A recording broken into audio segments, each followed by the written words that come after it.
Hello everyone, welcome to GS centre. दोस्तों, कैसे आप सब? उम्मीद है आप सब अच्छे होंगे। चलिए, आज हम सामान्य हिंदी पढ़ने वाले हैं। तो हिंदी भी काफ़ी इंपॉर्टेंट हो जाती है। बहुत सारे एग्जाम्स में हिंदी से क्वेश्चंस आते हैं, मतलब सब्जेक्ट ही होता है। जैसे यूपी पुलिस हो गया, तो उत्तर प्रदेश पुलिस वगैरह हो गए, लेखपाल वगैरह हो गए, जितने भी यूपीएसआई वगैरह हो गए, तो काफ़ी महत्वपूर्ण होती है हिंदी। तो हिंदी में क्या होता है ना कि आप बहुत सारी चीज़ें तो पढ़ लेते हैं, जैसे पर्यायवाची यानी सब, लेकिन क्या होता है ना कि पोर्शन हमारा जो थ्योरेटिकल है वो छूट जाता है। तो वही थ्योरेटिकल क्वेश्चन पार्ट हम देखने वाले हैं और बहुत महत्वपूर्ण होने वाला है, क्योंकि काफ़ी इंपॉर्टेंट होता है थ्योरेटिकल पार्ट, और वहाँ से क्वेश्चन बन जाते हैं। तो बहुत सारे क्वेश्चंस हमारे छूट भी जाते हैं। तो चलिए, आज हम सामान्य हिंदी देखेंगे पूरा कि किस तरीके से सामान्य हिंदी को जो थ्योरेटिकल पार्ट है उसको हम देखने वाले हैं। बाद में पर्यायवाची विलोम लोम सब हम बाद में पढ़ेंगे, ठीक है। तो चलिए शुरू करते हैं, देखते हैं सामान्य हिंदी। पहला जो हमारा पार्ट है वो क्या है? भाषा, अर्थ और परिभाषा। तो भाषा की अर्थ और परिभाषा क्या होती है, इसके बारे में थोड़ा सा देख लेते हैं। तो पहला है कि भाष्यते इति भाषा। तो भाष्यते इति भाषा का मतलब क्या है कि भाषा व्यक्त वाणी को कहते हैं। तो भाषा उसको कहते हैं जो व्यक्त वाणी को ही भाषा कहा जाता है, ठीक है, ध्यान रखना इसको। और सेकंड यहाँ पर क्या है कि भाषा व्यक्ता या वाची। तो बिना समाज के भाषा की रचना और बिना भाषा के समाज की कल्पना पूर्णतः निरर्थक है। तो बिल्कुल सही है कि बिना भाषा के समाज की रचना नहीं हो सकती। मतलब आप भाषा कुछ बोलते नहीं है तो आप किस डिफाइन कैसे कर पाएंगे, और बिना भाषा के आप अगर भाषा ही नहीं है तो समाज की कल्पना कैसे कर सकते हैं, कैसे समाज बनेगा? फिर तो वही बात है ना, जानवर जैसे हैं तो वो भी तो अपनी भाषा में बात कर लेते हैं, तो फिर किस तरीके से हम समाज की कल्पना कर सकते हैं? तो भाषा का होना बहुत ज़्यादा महत्वपूर्ण है, तो यही इसमें बताया गया है। नेक्स्ट हम देखते हैं यहाँ पर क्या है कि यहाँ पर रहता है येन मनसा धायति तदा वाचा वदति। इसका मतलब क्या होता है कि मनुष्य के विचारों की अभिव्यक्ति के लिए ध्वनि संकेतों का व्यवहार ही भाषा है। तो मनुष्य के जो विचार है ना उसको प्रकट करने के लिए जो ध्वनि संकेत निकालता है उसको ही हम भाषा कहते हैं। तो काफ़ी तीनों पॉइंट बहुत काफ़ी इंपॉर्टेंट है, आप कोड भी कर सकते हैं इनको। तो क्या मतलब है कि मनुष्य के विचारों की अभिव्यक्ति के लिए ही ध्वनि संकेतों का व्यवहार ही भाषा कहलाता है। तो काफ़ी ये भी फैक्चुअल पॉइंट काफ़ी इंपॉर्टेंट हो जाता है, ठीक है। तो अगर ध्वनि संकेत नहीं होंगे तो कैसे आप अपने विचार अभिव्यक्त करेंगे, ये बताया गया यहाँ पर, ठीक है। अगला हम देखते हैं कि जिन अब यहाँ पर कुछ कथन दिए गए, कथन काफ़ी इंपॉर्टेंट हो जाते हैं, मस्ट इंपॉर्टेंट हो जाते हैं। बहुत सारे एग्जाम्स में कथन डायरेक्ट पूछ लेते हैं। तो कथन देखते हैं किसने क्या कहा है। तो जिन ध्वनि चिन्हों द्वारा मनुष्य परस्पर विचार विनिमय करता है उसकी समष्टि ही भाषा है। तो ये कथन किसका है? तो ये है बाबूराम सक्सेना जी का। तो काफ़ी इंपॉर्टेंट हो जाते हैं कथन भी, एग्जाम में बहुत ज़्यादा डाल देते हैं। यूपीएसआई वगैरह हो गए जो अच्छे खासे एग्जाम होते हैं उसमें कथन भी पूछ लेते हैं, ठीक है। और तो ध्वनि चिन्हों के द्वारा मनुष्य परस्पर विचार विनिमय करता है, ये जो कथन था ये बाबूराम सक्सेना जी का था। दूसरा कथन हमारा कि उच्चारित ध्वनि संकेतों की सहायता से भाव को और विचारों की पूर्ण अभिव्यक्ति ही भाषा कहलाती है। जो ध्वनि संकेत आप उच्चारित करते हैं उसकी सहायता से और भाव के साथ और विचार की पूर्ण अभिव्यक्ति को ही भाषा कहते हैं। ये कथन किसका था? ये था आपका देवेंद्र नाथ शर्मा जी का। तो आचार्य देवेंद्र नाथ शर्मा जी का हिंदी में बड़ा नाम है, तो ध्यान रखेंगे। ये कथन भी काफ़ी इंपॉर्टेंट हो जाता है। और अगला देखते हैं हम, तो कथन भी ध्यान रखो, कथन काफ़ी इंपॉर्टेंट है, ध्यान रखो दोनों कथन। आगे देखते हैं हम कि देखो शब्द का सही होना कितना जरूरी है। तो शब्द का सही होना बहुत ज़रूरी है। क्यों? क्योंकि देखते हैं कि इंद्र को मरने के लिए त्वष्टा ने वृत्तासुर की सृष्टि की, किंतु आशीर्वाद देते समय इंद्र शास्त्रों विविध रस्वा को तत्पुरुष की जगह बहुव्रीहि के रूप में कह दिया और फिर वृत्तासुर खुद मारा गया। तो देखो इसका मतलब क्या है कि ये बोल रहे हैं कि अगर आप जब शब्द बोल रहे हैं तो शब्द का सही होना बहुत ज़रूरी है। क्योंकि इंद्र को मारने के लिए जब वृत्तासुर ने त्वष्टा ने वृत्तासुर की सृष्टि की, तो वहाँ पर क्या हुआ कि आशीर्वाद देते समय क्या हुआ कि उनको यहाँ पर जो शब्द था, शब्द में थोड़ा सा विभेदन हो गया कि शब्द को आपको तत्पुरुष के रूप में लेना था कि मतलब तुम्हें वरदान दिया जाता है कि आप इंद्र को मार देंगे, परंतु वह बहुव्रीहि मतलब थर्ड पार्टी, मतलब कह सकते हैं कि बहुव्रीहि में क्या होता है कि दोनों पद प्रधान नहीं होते, तीसरा पद प्रधान होता है। तो उसके रूप में उन्होंने कह दिया। इसलिए क्या हुआ कि इतना जल्द उल्टा हो गया कि वृत्तासुर इसमें खुद ही मारा गया, ठीक है। तो ध्यान रखेंगे, इसलिए और ज़्यादा इंपॉर्टेंट हो जाता है ये कि आप शब्दों को किस तरीके से कह रहे हैं और शब्दों को सही रूप में बोलना और सही रूप में क्या करना देते समय और उसकी सृष्टि करना काफ़ी इंपॉर्टेंट हो जाता है, ठीक है। अगला हम पॉइंट देखते हैं क्या है कि वैदिक शब्द और मिडिक भाषा में समानताएं। देखो वैदिक शब्द और मिडिक भाषा में क्या समानताएं हैं। जैसे वैदिक शब्द में मित्र है तो मित्र को ही मिडिक भाषा में मित्रा एक शब्द मिलता है, तो मित्र को ही मित्रा कहा जाता है मिडिक भाषा में। जैसे नर वैदिक साहित्य में शब्द में नर कहा जाता है और मिडिक भाषा में नरेम। तो यहाँ पर दो भाषाएं हैं, दोनों भाषाओं के बीच में समानताओं को दर्शाया गया यहाँ पर। जैसे हमारी वैदिक भाषा में देव कहते हैं तो डाइवे किसमें कहा गया, मिडिक भाषा में है। जैसे हम शत कहते हैं तो सत कहते हैं, और हम पशु कहते हैं तो वो पशु कहते हैं। तो ये कुछ समानताएं हैं जो हमें वैदिक भाषा, वैदिक शब्द और मिडिक शब्द में समानताएं देखने को मिलती हैं। नेक्स्ट हम पार्ट देखते हैं कि जो शब्द बिल्कुल नहीं बदलते हैं। अब कौन कौन से शब्द हैं जो बिल्कुल भी नहीं बदलते। जैसे हमारे में गाथा सुनाई जाती है, मैं हो गया, मम मेरा मतलब, तुम तुम्हारा, अस्ति है आदि। तो जो शब्द बिल्कुल भी दोनों भाषाओं में नहीं बदलते हैं वो कौन से शब्द हैं, तो गाथा हो गया, मैं हो गया, मम, तुम, अस्ति आदि। तो एग्जाम में डायरेक्ट क्वेश्चन दे देते हैं कि वैदिक साहित्य का जो गाथा शब्द है वो मिडिक भाषा में किस तरीके से उच्चारित होता है। तो इस टाइप के क्वेश्चन भी बना देते हैं वो, और बच्चे यहाँ पर कन्फ्यूज हो जाते हैं कि ये तो पढ़ा नहीं हमने। ठीक है, ध्यान रखेंगे। तो गाथा, मैं, मम, तुम, अस्ति आदि ये शब्द कभी बदलते नहीं है। आपने हिंदी पढ़ रखी होगी, समास, पर्यायवाची समास हो गया, संधि हो गया, जो अलंकार वगैरह सब पढ़ लिए हैं, लेकिन जो पोर्शन होता है हमारा थ्योरेटिकल वो काफ़ी इंपॉर्टेंट हो जाता है एग्जाम के लिए। कि अगर अच्छा एग्जामिनर ने क्वेश्चन बना दिया तो आपको थ्योरेटिकल पोर्शन बहुत अच्छी तरीके से, साहित्य वगैरह बहुत अच्छा आना चाहिए। ठीक है, तो ध्यान रखेंगे जो शब्द बिल्कुल नहीं बदलते हैं वो कौन से हो गए, गाथा, मैं, मम, तुम, अस्ति आदि। ठीक है, अगला पॉइंट देखते हैं कि भाषा का पारस्परिक प्रभाव कैसा है। पारस्परिक प्रभाव किस प्रकार से पढ़ा कि शोरसेनी प्लस मागधी भाषा को अगर मिला देते हैं तो ये अर्धमागधी बन जाती है, और इससे ही पूर्वी हिंदी का विकास हुआ है। तो ये भी काफ़ी इंपॉर्टेंट फैक्ट है कि अगर शोरसेनी में हम मागधी मिला देते हैं तो वो अर्धमागधी बन जाती है, और इससे ही पूर्वी जो हिंदी है उसका विकास हुआ है। मस्ट इंपॉर्टेंट फैक्ट पॉइंट है।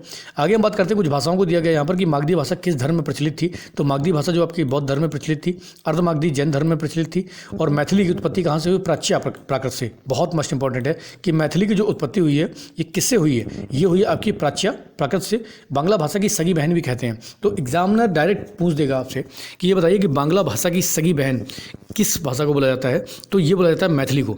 ठीक है, बांग्ला भाषा की जो सगी बहन है वो मैथिली को बोला जाता है, और मैथिली की उत्पत्ति कहाँ से हुई है, तो ये प्राच्य प्राकृत से हुई है। ठीक है, ध्यान रखेंगे इसको। अगला पॉइंट देखते हैं कि नागर उपभ्रंश से उत्पत्ति किसकी हुई है। तो नागर उपभ्रंश से जो उत्पत्ति हुई है वो ब्रजभाषा और राजस्थानी की हुई है। तो एग्जाम में डायरेक्ट एग्जामिनर पूछ देगा कि बताइए कि ब्रजभाषा की उत्पत्ति या राजस्थानी की उत्पत्ति किस उपभ्रंश से हुई है, तो ये हुई आपकी नागर उपभ्रंश से। ठीक है, तो फैक्चुअल पॉइंट बहुत ज़्यादा इंपॉर्टेंट हो जाते हैं, इसलिए हमें सारे पढ़ के चलना है। तो हम थ्योरेटिकल पार्ट ही पढ़ने वाले हैं, बाकी तो बाद में देख लेंगे। आगे हम बात करते हैं कुछ ऐतिहासिक वर्णन के बारे में कि हिंदी का ऐतिहासिक जो परिशीलन रहा है वो किस प्रकार से रहा है। तो देखो, हिंदी का जन्म जो है 8वीं ईस्वी में माना जाता है, 800 ईस्वी, सॉरी। तो 800 ईस्वी में हिंदी का जन्म माना जाता है कि हिंदी की शुरुआत आपकी 800 ईस्वी में हुई, मतलब आज से लगभग 1200 साल पहले हो गई थी। अब यहाँ पर दिया गया कि प्रथम हिंदी साहित्य सम्मेलन के सभापति कौन थे, ये थे आपके मदन मोहन मालवीय। तो मदन मोहन मालवीय जी जो थे वो प्रथम हिंदी साहित्य सम्मेलन के सभापति थे। तो जितने भी ऐतिहासिक परिशीलन में महत्वपूर्ण पॉइंट आते हैं हम केवल पॉइंट पढ़ेंगे, ज़्यादा नहीं पढ़ना है और फालतू का नहीं पढ़ना है। तो जो महत्वपूर्ण पॉइंट मुझे लगे तो ये सारे एग्जाम पॉइंट ऑफ व्यू से काफ़ी इंपॉर्टेंट हो जाते हैं। तो ध्यान रखो कि प्रथम जो हिंदी साहित्य सम्मेलन हुआ था उसके पहले सभापति कौन थे, मदन मोहन मालवीय जी।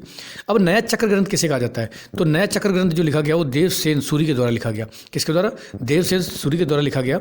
तो इसका एक दोहा भी बहुत फेमस है कि जा मती पाव पछाई, सा मती पहली हुई, और मुंज भड़ई मुड़ाल वाई बिगना ना बेदई कोई। तो यहाँ पर इसका अर्थ क्या है कि जो बुद्धि बाद यानी ठोकर खाकर पैदा होती है, बुद्धि बाद में मतलब ठोकर खाकर पैदा होती है, अगर पहले ही हो जाए तो विघ्न ना पड़े। तो काफ़ी इंपॉर्टेंट है यहाँ पर ये जो दोहा लिया गया है इसी से लिया गया है कि ठोकर खा के इंसान को पता चलता है, और जब तक ठोकर नहीं लगती उसे पता नहीं चलता है। लोग अधिकतर कहते तो हैं इस बात को, लेकिन ये बात निकली कहाँ से है, तो ये जो नया चक्र ग्रंथ है देवसेन सूरि जी ने लिखा था उसमें ये दोहा दिया गया है। तो यहाँ से ही वो बात निकल के आती है कि ठोकर खा के इंसान को पता चलता है। ठीक है, तो पता चल गया होगा कहाँ से निकला हुआ शब्द है ये, तो काफ़ी इंपॉर्टेंट ध्यान रखेंगे। नेक्स्ट हम बात करते हैं कि जैसे अभी हाल में क्या हुआ कि फिलिस्तीन हमास का युद्ध चल रहा है, और हमास ने क्या किया कि 5000 रॉकेट दाग दिए। तो अब पूरा का पूरा गाजा पट्टी को क्या किया जा रहा है, पूरा का पूरा तहस नहस किया जा रहा है। तो अब उनको पता चल रहा है कि यार हमें नहीं करना चाहिए था। तो जब तक उन्होंने ठोकर नहीं खाई ना अच्छी, तब तक उन्हें पता नहीं चला कि अब क्या होने वाला है। तो इस तरीके से क्या है कि अगर पहले ही पता होता कि अगर हम हमला करेंगे तो वो लोग भी हमारे ऊपर मारेंगे, तो इस तरीके से आप एग्जाम्पल सेट कर सकते हैं। ठीक है, नेक्स्ट हम बात करते हैं कि गोरा बादल कथा। अब गोरा बादल कथा किसने लिखी है, तो ये लिखी जटमल ने। तो काफ़ी इंपॉर्टेंट होता है एग्जाम पॉइंट ऑफ व्यू से ये भी आती है, गोरा बादल की कथा किसने लिखी, जटमल ने। नेक्स्ट हमारी लाल चंद्रिका और प्रेम सागर, ये किसकी, लल्लू लाल जी की है। बहुत बार एग्जाम में इसको रिपीट किया गया है। लाल चंद्रिका और प्रेम सागर को लल्लू लाल जी की ये रचनाएं हैं। ठीक है, आगे हम बात करते हैं कि अगला हमारा आता है, हाँ, नासिकेतो प्रख्यान, ये किसने लिखा है? तो ये लिखा है सदल मिश्रा जी ने, नासिकेतो। और जो भी एग्जाम में पूछे गए हैं बार बार वो बिल्कुल डले हुए, इसमें ध्यान रखो, और काफ़ी जो इंपॉर्टेंट है वो भी। और बागो बहार किसने लिखा है? ये मीर अम्मान जी ने लिखा है बागो बहार को। अगला आ जाता है हमारा लिंग्विस्टिक सर्वे ऑफ इंडिया। तो लिंग्विस्टिक सर्वे ऑफ इंडिया की रचना किसने की? डॉक्टर गेसन ने की है। तो ये भी मस्ट इंपॉर्टेंट फैक्ट है। आगे हम बात करते हैं खिराज ए अफरोज। खिरद ए अफरोज, ये किसने लिखी है? तो हफीजाउद्दीन अहमद ने लिखा है इसको। रानी केतकी की कहानी तो बहुत ज़्यादा पता ही होगा अधिकतर बच्चों को, बहुत ज़्यादा मस्ट इंपॉर्टेंट भी है कि रानी केतकी की कहानी किसने लिखा है? ये इंसान अल्लाह खान ने लिखा है। आगे हम बात करते हैं हिंदी भाषा सागर। तो हिंदी भाषा सागर की रचना किसने की? लाला भगवान दीन और रामदास गौड़। तो रामदास गौड़ और लाला भगवान दीन ने इसको किया है। आगे हम बात करते हैं विरह लीला। तो विरह लीला के बारे में, ये इसकी रचना किसने करी है? आनंद घन ने की है, इसको ध्यान रखेंगे। आबे हयात, बहुत मस्ट इंपॉर्टेंट पॉइंट है ये भी, आबे हयात। तो आबे हयात की रचना किसने करी है? तो आबे हयात की रचना की मौलाना मोहम्मद हुसैन साहब ने। किसने? मौलाना मोहम्मद हुसैन साहब ने आबे हयात की रचना की है। नेक्स्ट आती है हमारा समंतसार ग्रंथ की रचना किसने करी है? तो साईदान चरण ने। तो साईदान चरण जी ने समंतसार ग्रंथ की रचना करी है। आगे आता है हमारा कुमारपाल प्रतिबोध। इसकी रचना किसने करी है? इसकी रचना की है सोम प्रभु सूरी ने। मस्ट इंपॉर्टेंट फैक्ट है एग्जाम पॉइंट ऑफ व्यू से, तो ध्यान रखेंगे इसको। कुमारपाल प्रतिबोध की रचना किसने करी है? सोम प्रभु सूरी ने। अब कुमारपाल चरित्र की जो प्रतिबोध जो रचना है, इससे एक दोहा निकल के आता है। कौन सा दोहा है? तो काफ़ी इंपॉर्टेंट नॉलेज के लिए आप देखना चाहे देख सकते हैं। आमे थोड़ा रियो बहु यम कायर चिंताती महा मुंदधी नहालही गायण यलू कहे उज्जयऊ और करंती। इसका मतलब होता है कि हम थोड़े हैं, दुश्मन बहुत हैं, बहुत ऐसे कायर सोचते हैं। तो मतलब उनका कहना है कि हम थोड़े हैं, दुश्मन बहुत, ऐसा कायर सोचते हैं। हे मुंज देख आकाश में कितने नक्षत्र उजाला करते हैं। तो सीधी सी बात है। देखो यहाँ पर क्या किया गया है, तो ये जो दोहा लिया गया है ये कहाँ से लिया गया है? जो कुमारपाल जो प्रतिबोध सोम प्रभु सूर्य जी की, वहाँ से लिया गया है कि वो बोलते हैं कि जो हम थोड़े हैं, दुश्मन बहुत है। ऐसा सोचने वाले हमेशा कायर ही होते हैं। आप आसमान में देखो कितने तारे दिखाई पड़ते हैं, लेकिन चमकता तो सूरज ही है ना। तो उनका कहना भी एक तरीके से सही है कि लोगों को देखकर नहीं डरना चाहिए। जब तक अब बच्चे हैं तो बच्चे तैयारी करने से पहले डर जाते हैं, यार इतना कैसे पढ़ेंगे हम, तो मतलब पेपर देने से पहले वो डर जाते हैं। तो कम से कम तैयारी करो और पेपर दो जाके। हो सकता है कि आप अगर अच्छी तैयारी करके जाते हैं तो आपकी जीत पक्की हो जाएगी। ठीक है, तो काफ़ी इंपॉर्टेंट दोहा है, देख लो इसको, काफ़ी इंपॉर्टेंट हो जाता है। ठीक है, नेक्स्ट हम देखते हैं कि उर्दू की उत्पत्ति किसके समय मानी जाती है? तो उर्दू की उत्पत्ति जो मानी जाती है ये शाहजहाँ के समय मानी जाती है। मस्ट इंपॉर्टेंट पॉइंट ये भी है कि उर्दू की उत्पत्ति किसके समय मानी जाती है? शाहजहाँ के समय। अब देखो विश्व भाषा का विभाजन यहाँ पर किया गया है। तो विश्व भाषा कितनी है? तो आधुनिक भाषाओं की अगर बात करें तो सेमिटिक जो भाषा है, इससे सेमिटिक भाषा से कौन कौन, एग्जाम में डायरेक्ट पूछ देते हैं कि अरबी किस भाषा का से निकली हुई है? तो सेमिटिक। ठीक है, अब सेमिटिक में कौन सी आती है? हिब्रू आती है, आपकी अरबी आती है, ईरानी आती है और इथियो आती है। और तुरानी में कौन कौन सी आती है? सीथिया आती है, तेलुगु आती है, द्रविड़ आती है, कन्नड़ आती है। तो ये पूछ सकते हैं कि द्रविड़ किस ग्रुप की भाषा है? तो तुरानी ग्रुप की भाषा है। ठीक है, वो पूछ सकते हैं कि अरबी किस ग्रुप की भाषा है? तो सेमिटिक ग्रुप की भाषा है। और जब बहुत अच्छा एग्जाम में क्वेश्चन बनाएगा ना तो ऐसे क्वेश्चन को डाल ही देता है। ठीक, तो आपको नॉर्मल पता होना चाहिए। अब आर के बारे में बात करते हैं। आर से कौन कौन सी भाषाएं निकली हैं? तो जापानीज हो गई, चीनी हो गई, बर्मी हो गई, तिब्बती हो गई और बास्क्यू। ठीक है, तो ध्यान रखेंगे तेलुगु, द्रविड़, कन्नड़ कहाँ से निकली हुई हैं? ये पुरानी भाषा का ही स्वरूप है। तो आधुनिक भाषाओं के बारे में 3 प्रकार की होती है और 3 प्रकार में ही बहुत सारी भाषाएं निकली हुई हैं। आगे हम बात करते हैं कि आर्य भाषा की कितनी श्रेणियां हैं? तो आर्य भाषा की 6 श्रेणियां हैं। कितनी हैं? 6। जैसे संस्कृत होगी हमारी, फारसी होगी। ठीक है, अब स्लोवानिक से कौन कौन सी भाषाएं निकली हैं? तो रूस, पोलैंड। स्लोवानिक किसे बोलते हैं? रूस में, पोलैंड में, सर्बिया में, बुल्गारिया में, बोहेमिया, हंगरी। तो ये सारे जो क्षेत्र होते हैं ना, इसमें स्लोवानिक भाषा बोली जाती है। तो ध्यान रखेंगे। और पोलोसगिक भाषा कहाँ बोली जाती है? यूनान में। यूनानी होगी, लैटिन होगी, फ्रेंच होगी, स्पेनिश होगी, इटालियन होगी, पुर्तगाली। तो देखो एग्जाम में डायरेक्ट वो पूछ सकते हैं कि किस श्रेणी की भाषा है। मतलब उन्होंने डाल दिया कि बताइए लैटिन भाषा किस श्रेणी की है, तो आप बता तो सकते हैं ना कि पोलोसगिक। तो पोलोसगिक की भाषा का ही रूप है लैटिन भाषा। ठीक है, वो पूछ देंगे बताइए सर्बियन भाषा जो है ना वो किससे निकली हुई है? तो आप बता सकते हैं कि किससे निकली हुई है? ये स्लोवानिक से निकली हुई है। ठीक है, स्लोवानिक किससे निकली हुई है? तो आर्य भाषा से निकली हुई है। तो सारी चीज़ें आपको नॉर्मली पता हो गई हैं। अब ट्यूटानिक की अगर बारे में बात करते हैं तो ट्यूटानिक भाषा कहाँ बोली जाती है? स्वीडन हो गया, नॉर्वे हो गया, डेनिश हो गया, डच हो गया, या सेक्सन्स हो गए, या अंग्रेजी हो गई। तो ट्यूटानिक भाषा से ही निकला हुआ है ये जितनी भाषाएं यहाँ पर बोली जाती हैं। और लास्ट हमारा आता है कैल्टिक भाषा कहाँ बोली जाती है? तो आयरलैंड हो गया, स्कॉटलैंड हो गया, वेल्स हो गया, कॉर्नवाल हो गया।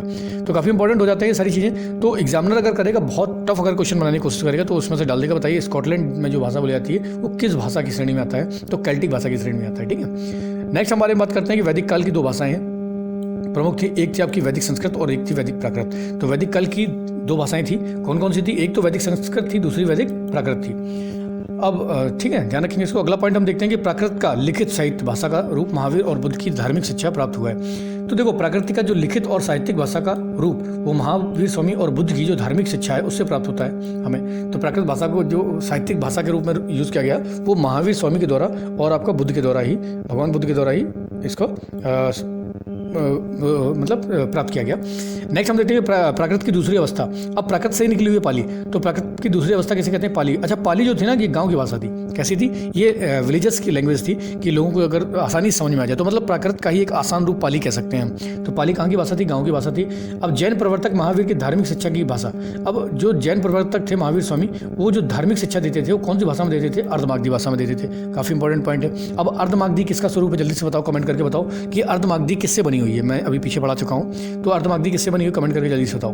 तो जैन प्रवर्तक महावीर की जो धार्मिक शिक्षा की भाषा है वो कौन सी है? अर्धमागधी है। नेक्स्ट हमारा था कि साहित्यिक प्राकृत की तीसरी दशा कौन सी है? अपभ्रंश। तो देखो, प्राकृत निकली, प्राकृत से पाली निकली, और पाली से अब कौन सी आती है? अपभ्रंश, तीसरी दशा। अब अपभ्रंश से क्या था कि संस्कृत साहित्यिक और प्राकृतक, साहित्यिक प्राकृत इन दोनों का मिश्रित रूप था। संस्कृत का और साहित्यिक प्राकृत का मिश्रित रूप हम क्या कह सकते हैं? अपभ्रंश। ठीक है।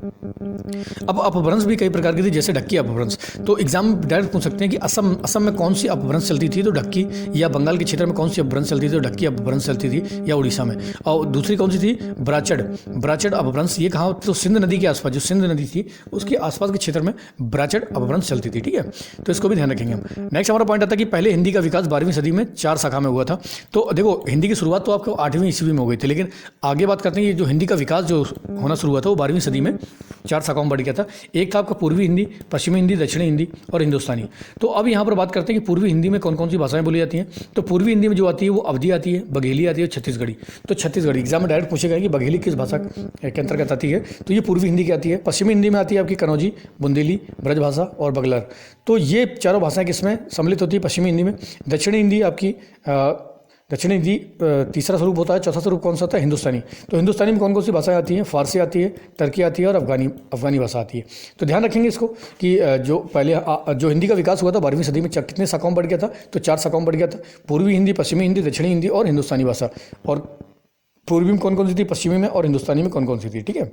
अब आगे हम बात करते हैं कि हिंदी के कितने प्रकार के शब्द पाए जाते हैं। तो हिंदी में कितने प्रकार के शब्द पाए जाते हैं? तो इसको ध्यान रखेंगे, हिंदी में 6 प्रकार के शब्द पाए जाते हैं। कौन कौन से हैं? आपके तद्भव तत्सम हो गए, अनुकरण हो गए, अर्थ तत्सम हो गया, ठीक है, देशज हो गए, विदेशज हो गए। तो आपके 1 2 3 4 5 6, तो 6 प्रकार के शब्द पाए जाते हैं। तत्सम पाया जाता है, तद्भव पाया जाता है, अनुकरण पाए जाते हैं, अर्थ तत्सम मतलब प्राकृत का देखो, एग्जाम में डायरेक्ट ये एग्जामिनर पूछ सकता है कि प्राकृत का प्रभाव जो शब्द किन शब्दों को कहते हैं। तो प्राकृत का प्रभाव किन शब्दों को कहते हैं? अर्ध तत्सम शब्दों को भी हम प्राकृत का प्रभाव के रूप में जानते हैं। अगला आ गया देशज और विदेशज। तो हिंदी में 6 प्रकार के शब्द पाए जाते हैं, तो इसको भी ध्यान रखेंगे। ठीक है। नेक्स्ट हमारा पॉइंट आता है कि हिंदी भाषा और व्याकरण का अंतर संबंध। अब हिंदी भाषा और व्याकरण का संबंध क्या है ये देख लेते हैं थोड़ा सा, कि सर्वप्रथम अंग्रेजी में हिंदी का व्याकरण लिखा। तो सबसे जो इंपॉर्टेंट फैक्चुअल पॉइंट है, केवल फैक्चुअल पॉइंट ही हम पढ़ेंगे, ज़्यादा जोर नहीं देना, ज़्यादा वो नहीं करना है कि हम पूरा कुछ भी एक्स्ट्रा पढ़ें फालतू का। तो जितने भी इंपॉर्टेंट फैक्चुअल पॉइंट है वही हम पढ़ने वाले हैं, जो एग्जाम पॉइंट है उसे काफ़ी इंपॉर्टेंट होते हैं। तो पहला हमारा सर्वप्रथम हिंदी में अंग्रेजी में हिंदी का व्याकरण लिखा, तो डॉक्टर गिलक्रिस्ट ने लिखा था सर्वप्रथम अंग्रेजी में हिंदी का व्याकरण। ठीक है, तो मतलब इंग्लिश ग्रामर की बात कर रहे हैं, वो हिंदी का व्याकरण किसमें लिख दिया था? डॉक्टर गिलक्रिस्ट ने। नेक्स्ट हमारा पॉइंट आता है कि हिंदी में पहले पद्य की रचनाएं प्रारंभ हुई थी। तो हिंदी में सबसे पहले क्या शुरू हुआ था? गद्य या पद? तो ये पद की रचनाएं सबसे पहले हिंदी में शुरू हुई थी। नेक्स्ट हम बात करते हैं कि कवायद हिंदी, लघु व्याकरण भी बोला जाता है कवायद हिंदी को, इसकी रचना किसने करी थी? ये लल्लू लाल जी ने की थी। ठीक है, तो काफ़ी इंपॉर्टेंट फैक्चुअल पॉइंट है। अगला पॉइंट आता है भाषा तत्वबोधिनी। तो भाषा तत्वबोधिनी की रचना किसने करी थी? रामजन जी साहब ने। और नेक्स्ट आता है हमारा भाषा चंद्रोदय। तो ये एग्जाम में बहुत बार पूछा गया है, ये भी श्रीलाल, इसकी रचना किसने की थी? श्रीलाल जी ने। ठीक है, ध्यान रखेंगे इसको। नेक्स्ट हमारा पॉइंट है कि भाषा तत्व दीपिका। तो भाषा तत्व दीपिका की खोज किसने करी थी? हरिगोपाल उपाध्याय ने। खोज कर रहा हूँ सॉरी, रचना किसने करी थी? हरिगोपाल उपाध्याय ने। तो इसको भी ध्यान रखेंगे। और हमारा आता है कि भाषा भास्कर। तो भाषा भास्कर की रचना किसने की थी? ये करी थी आपकी पादरी एथिएटर ने की थी, पादरी एथिएटर ने भाषा भास्कर की। अब तब से ही हिंदी व्याकरण की रचना का सिलसिला शुरू हुआ। जब पादरी एथिएटर ने क्या किया था? भाषा भास्कर की रचना करी थी, तब से जाकर हिंदी व्याकरण की रचना होना शुरू हुआ था। तो काफ़ी इंपॉर्टेंट पॉइंट है, इस तरीके के एग्जाम में क्वेश्चन बन जाते हैं। कितना भी हार्ड क्वेश्चन बनेगा यहाँ से बिल्कुल हटके नहीं जाने वाला है, तो इसलिए देख लो इसको, काफ़ी इंपॉर्टेंट पॉइंट हो जाते हैं। ठीक है, नेक्स्ट हम बात करते हैं कि आचार्यों ने हिंदी व्याकरण के कितने भागों में विभाजित किया है? तो आचार्यों ने इसको 4 भागों में विभाजित किया है। कौन कौन से? वर्ण विचार हो गए, शब्द विचार हो हो गया, वाक्य विचार हो गया, छंद विचार हो गया। तो आचार्यों ने हिंदी व्याकरण को कितने भागों में विभाजित किया? 4 विभागों में, ठीक है। तो ध्यान रखेंगे कौन कौन से हैं? वर्ण विचार, शब्द विचार, वाक्य विचार और छंद विचार। तो काफ़ी इंपॉर्टेंट पॉइंट है, फैक्चुअल पॉइंट है। तो चारों के चारों को ध्यान रखेंगे हम, वर्ण विचार, शब्द विचार, वाक्य विचार और छंद विचार। तो ये हमारा फैक्चुअल पॉइंट है। आज के लिए हम इतने रखेंगे और काफ़ी एग्जाम में, डायरेक्ट एग्जाम में यहाँ से क्वेश्चन बनते हैं। तो इसलिए लगातार हम हिंदी ग्रामर का पोर्शन, थ्योरेटिकल पोर्शन है, उसको खत्म करेंगे, क्योंकि कोई भी एग्जाम हो जिसमें हिंदी पूछी जाती है, यहाँ से बिल्कुल हटके नहीं जाने वाला है और बहुत अच्छे लेवल का पढ़ लेंगे हम, अगर इसको हम बार बार रिवीजन करते रहते हैं। तो एक दो और वीडियो देख लो, रिवीजन हो जाएगा आराम से, दिक्कत नहीं होगी। तो चलिए लगातार पढ़ाई कीजिए, लगातार मेहनत कीजिए। आज के लिए इतने बहुत है। जय हिंद।